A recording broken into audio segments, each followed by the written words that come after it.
into the chaos until it turns calm.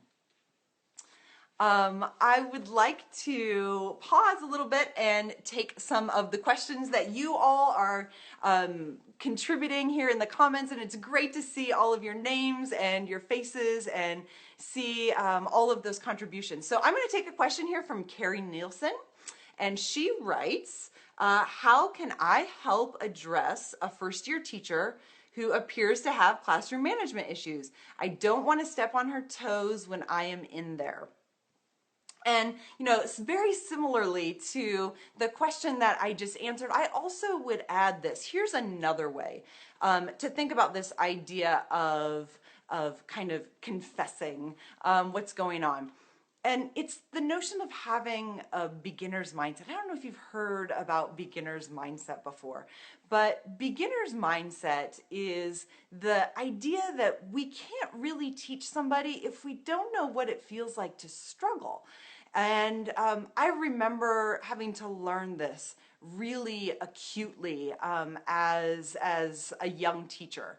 And one of the things that I found was that if I could do the same assignments that I asked my students to do, but do them with more difficult texts or texts that I hadn't read before, I was able to get insight into what it felt like to struggle.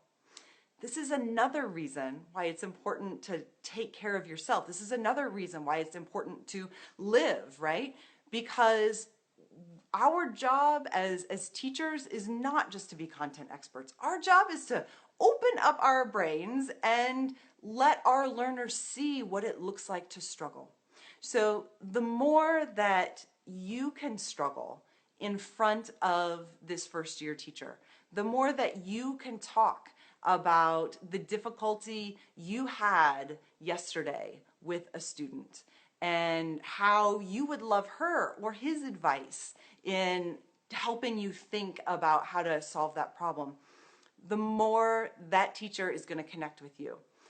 And don't ever underestimate the importance of asking new teachers for insight or asking new teachers for advice, because not only are they coming with their own set of experiences and their own ways to connect to kids, but as we know, when we have the opportunity to talk to somebody about, in this case, a classroom management issue, they're going to learn. Even though it might not be their issue, the fact that they get to talk to you and problem solve with you about yours is going to help them make sense of theirs.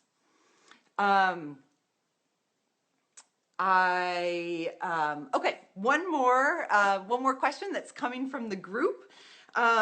This one asks, do you start each year very stern? So this is kind of the don't smile till Christmas idea, right? Do you smile before Christmas or not? Well, here's what I would say about that.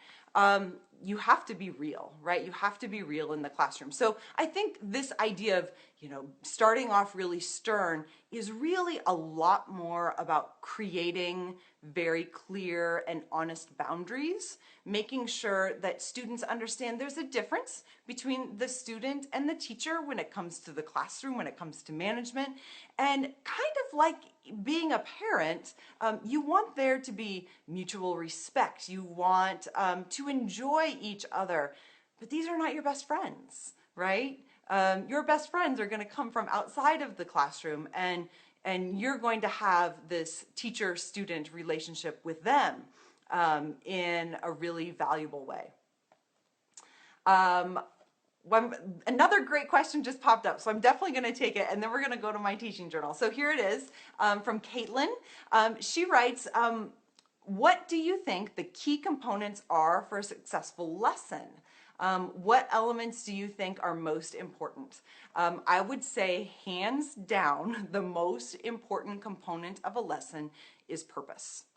It is being intentional about your instruction and having real, clear purpose about what you want students to learn.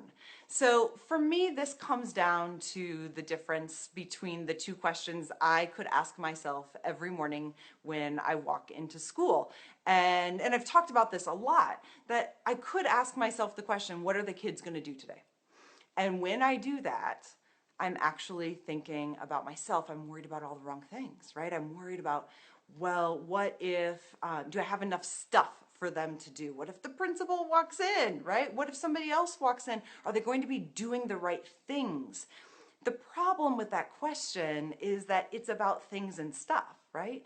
So here's the question I ask when I, am on my way to school, and as I'm planning and preparing, I think, what do I want students to learn today?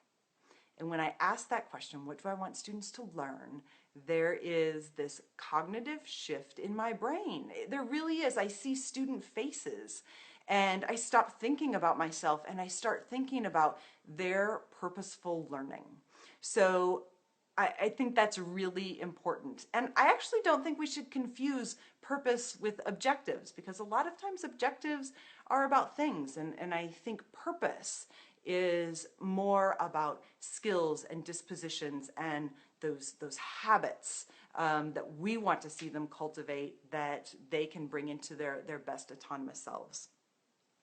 So